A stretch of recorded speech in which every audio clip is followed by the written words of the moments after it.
हमारी सबसे बड़ी ताकत शायद उन चीज़ों को जाने देने में है जो हमें पीछे खींच रही हैं, और वर्तमान के पल को, इस लम्हे को पूरी तरह से अपनाने में है। तो चलिए इस सोच को ज़रा गहराई से समझते हैं। इसकी शुरुआत करते हैं अनीता मूरजानी की एक सच्ची और बहुत ही पावरफुल कहानी से।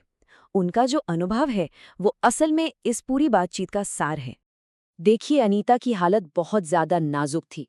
वो 5 साल से स्टेज 4 कैंसर से जूझ रही थीं और उनके शरीर के अंग एक-एक करके जवाब दे रहे थे। वो कोमा में थीं, मतलब होश और बेहोशी के बीच की एक हालत में। और उसी हालत में उन्हें एक बहुत ही गहरा एहसास हुआ। उन्होंने महसूस किया कि उनका दिमाग 2 चीज़ों के बीच बुरी तरह फंस गया। एक तरफ मौत का डर था और दूसरी तरफ जीने की जबरदस्त छटपटाहट। और ये जो खिंचाव था, यही उन्हें न तो शांति दे रहा था और न ही ठीक होने का कोई रास्ता। तो उन्होंने दोनों को जाने दिया, मौत के डर को भी और जीने की तड़प को भी। और फिर जो हुआ वो किसी चमत्कार से कम नहीं था। सिर्फ 4 दिनों के अंदर उनके 70% ट्यूमर गायब हो गए और 5 हफ्तों में वो पूरी तरह से कैंसर फ्री थीं। ये एक मेडिकली डॉक्यूमेंटेड केस है। तो अनीता की कहानी हमें हमारे पहले और सबसे जरूरी सिद्धांत पर लाती है, अतीत को जाने देना। चलिए देखते हैं कि वो कौन सी दिमागी आदतें हैं जो हमें हमारी पुरानी गलतियों और नेगेटिव सोच की जंजीरों में जकड़ कर रखती हैं। पहली जो रुकावट है वो है संक कॉस्ट फैलेसी। ये एक दिमागी जाल है जिसमें हम किसी चीज में इसलिए फंसे रहते हैं क्योंकि हमने उसमें अपना बहुत ज्यादा वक्त, पैसा या मेहनत लगा दी होती है। हम ये नहीं देखते कि आगे इसका कोई फायदा है भी या नहीं। इसको एक छोटे से उदाहरण से समझते हैं। मान लीजिए आपने एक महंगी फिल्म की टिकट खरीद ली, पर शो वाले दिन आपकी तबीयत खराब हो गई। अब दिमाग कहता है पैसे बर्बाद हो जाएंगे, तो आप चले जाते हैं। नतीजा, तबीयत और खराब, और अब दवा का खर्चा अलग से। वॉरेन बफेट ने क्या खूब कहा है, जब आपको लगे कि आप एक गड्ढे में गिर गए हैं तो सबसे पहला काम ये है कि उस गड्ढे को और खोदना बंद कर दें। मतलब अपनी पुरानी गलतियों पर और ज्यादा एनर्जी लगाना बंद कर दीजिए। तो फिर इस जाल से निकले कैसे? डे 0 रूल अपनाइए। खुद से बस एक सवाल पूछिए, आज मेरे पास जो जानकारी है, जो समझ है, उसे देखते हुए क्या मैं ये काम आज से शुरू करता? अगर जवाब नहीं है तो उसे वहीं छोड़ देना ही समझदारी है। एक और बहुत बड़ा जाल है खुद को सही ठहराना, मतलब सेल्फ जस्टिफिकेशन। लोग अपनी बुरी आदतों को सही ठहराने के लिए झूठी कहानियां गढ़ लेते हैं।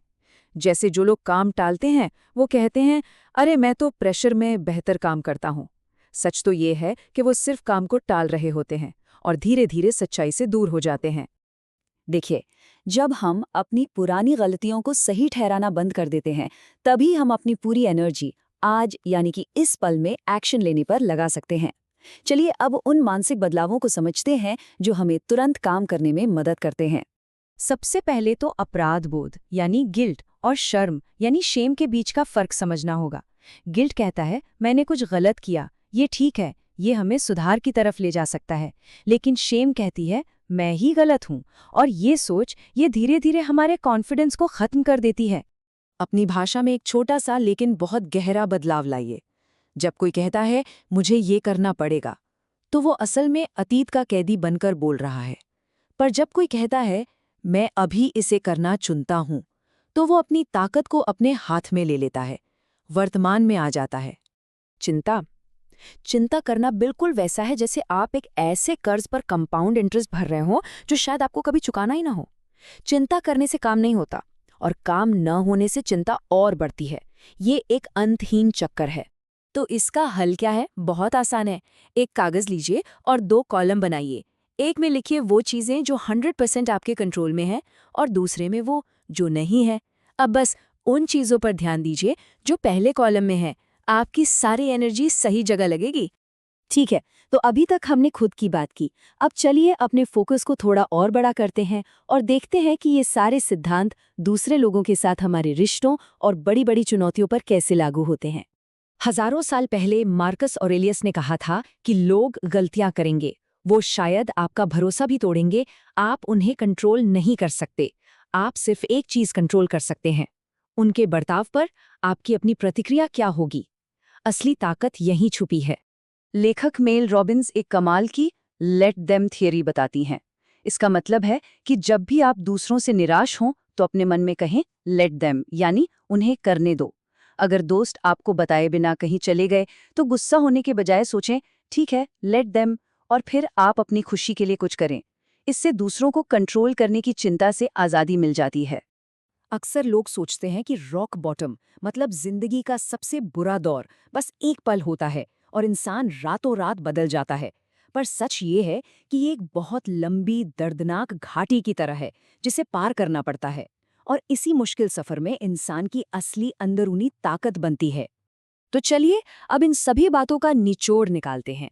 इन सब सबकों को मिलाकर एक शक्तिशाली तस्वीर बनाते हैं जो हमें मन की शांति का रास्ता दिखाती है। बास्केटबॉल के लेजेंड कोबे ब्रायंट अपने करियर के एक दौर में बहुत स्ट्रगल कर रहे थे। एक बड़े मैच से ठीक पहले उनके कोच ने उन्हें एक बड़ी ही अजीब सलाह दी। उन्होंने कहा, आज स्कोर करने की कोशिश ही मत करना। कोबे ने उनकी बात मानी। उन्होंने जीतने या हारने की, स्कोर करने की सारी चिंता छोड़ दी। वो बस खेल के हर पल में मौजूद रहे। और जानते हैं नतीजा क्या हुआ? उन्होंने उस मैच में सबसे ज्यादा स्कोर किया। इसे कहते हैं आई ऑफ द हरिकेन, यानी तूफान का केंद्र। बाहर कितनी भी उथल पुथल हो, केंद्र हमेशा शांत रहता है। तो आज की सबसे जरूरी बातें क्या हैं? पहली, पुरानी गलतियों का गड्ढा खोदना बंद करें। दूसरी, खुद को सही ठहराने के बजाय सच्चाई को चुनें। तीसरी, सिर्फ उन चीजों पर एक्शन लें जो आपके कंट्रोल में हैं। चौथी, मुझे करना पड़ेगा की जगह मैं करना चुनता हूं कहना शुरू करें। पांचवी, लोगों को बदलने की कोशिश छोड़कर अपनी प्रतिक्रिया चुनें। और आखिर में, नतीजे की चिंता छोड़ें और सिर्फ प्रोसेस पर ध्यान दें। एक बात याद रखिए, अतीत एक बंद दरवाजा है, भविष्य अभी लिखा नहीं गया है। ये जो पल है, ये वर्तमान, ये एक नया दरवाजा है। और ये दरवाजा बस एक सवाल पूछता है, अभी इस पल में आप अपने लिए क्या चुनेंगे?